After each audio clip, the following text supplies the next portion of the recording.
حضرت انس بن مالک رضی اللہ تعالی عنہ سے روایت ہے کہ رسول اللہ صلی اللہ علیہ وآلہ وسلم نے فرمایا، جنت میں ایک ایسا بازار ہے کہ جس میں جنتی لوگ ہر جمعہ کو آیا کریں گے، پھر شمالی ہوا چلائی جائے گی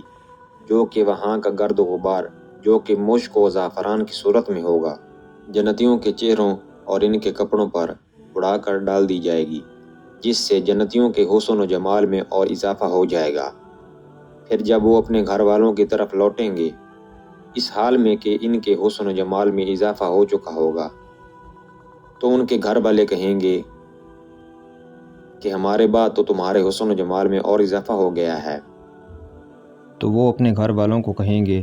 کہ اللہ کی قسم ہمارے بعد تمہارے حسن و جمال میں بھی تو اور اضافہ ہو گیا ہے۔